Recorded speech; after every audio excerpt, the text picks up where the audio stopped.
Yesterday morning I woke up and sat outside on my porch and I was contemplating presence.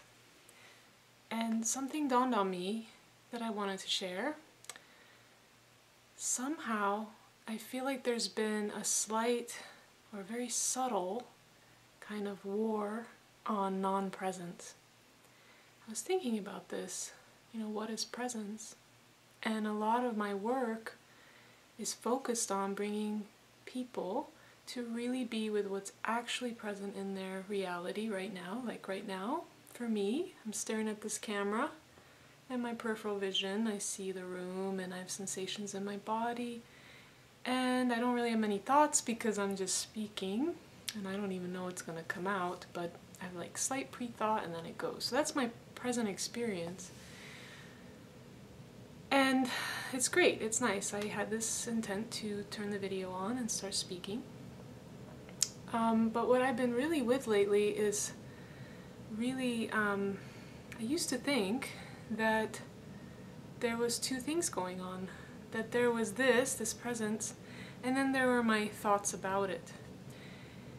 And I even had the idea that, wow, we really leave this moment, like let's say I'm actually speaking to someone in person, so I'm speaking to you, and I can leave you at any moment for my thoughts about you or my thoughts about yesterday or tomorrow. And for a little while I was contemplating this and it really felt like, wow, we abandon each other. So I kind of landed on that thought for a while. Wow, we can really abandon each other for our thoughts. And there's still some kind of resistance or judgment around that. A lot of my work really focuses with people, the suffering so often is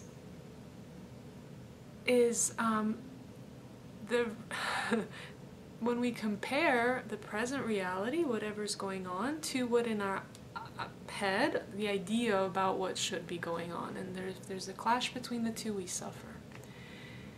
So it's very much about coming to this moment and resting in this presence. And somehow it hit me yesterday that there's some kind of a war in this whole community of non-dual teachings or something. I'm calling it a war. It's a very strong word about non-presence. How suffering happens when you're not present.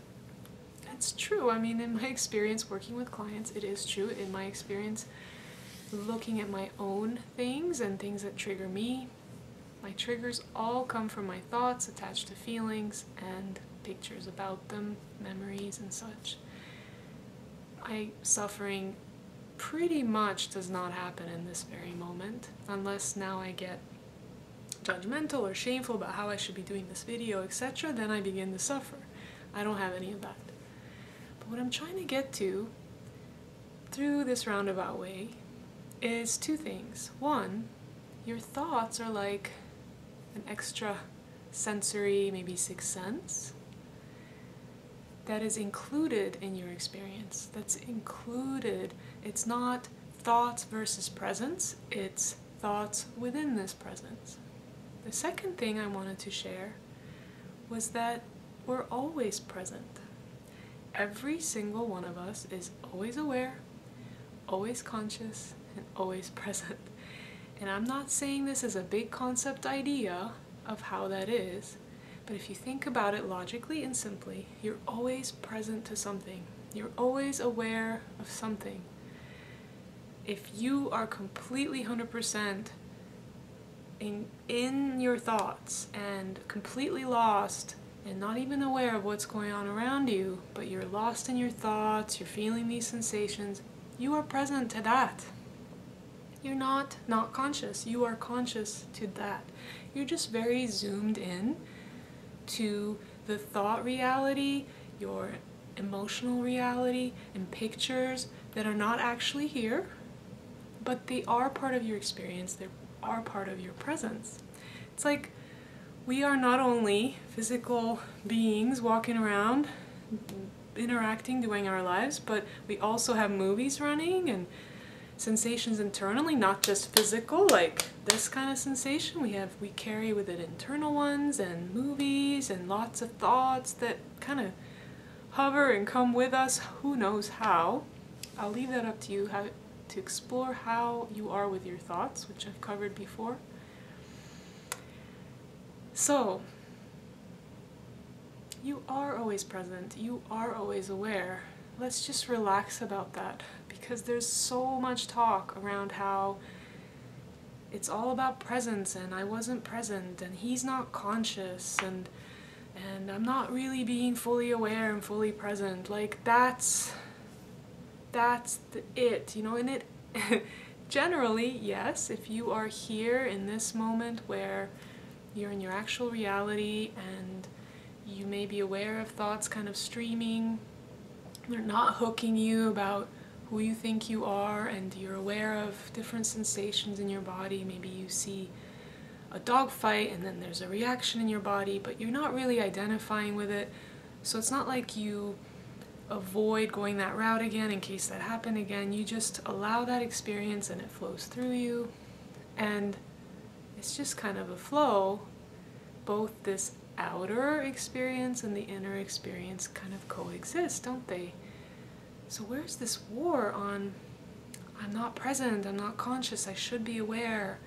Sometimes with clients I see this extreme like idea that, oh, they're with us at the center to learn how to be present all the time, and it feels very stiff, like I need to be conscious and aware of everything all the time.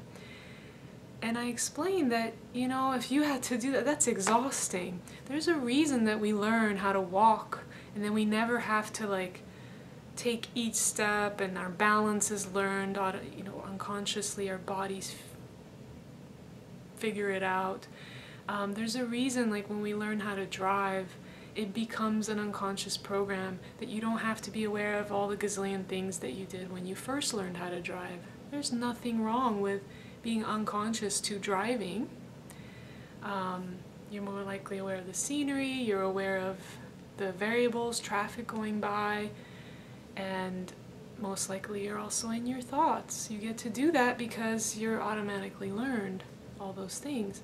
So there's this whole thing about being conscious all the time. You are. You're always conscious. You're always aware of something. So let's relax about the whole thing about I'm aware or I'm not aware. I'm always aware. So now what? What do we do with all that?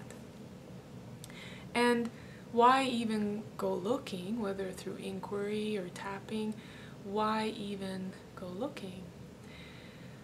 Well, you can be aware and be really zoomed into a memory that you're very much upset about still in your life. And through the looking and through the tapping, what it tends to help you do is kind of zoom out and have that experience and this experience kind of meld. So I know tapping really pulls you into like a zoomed out place, more space. There's that and this. That becomes not such a zoom and focus, but you kind of become aware of all and spaciousness of both the physical experience and the emotions. That awareness, that expanded view often gives expanded perspective, different angles.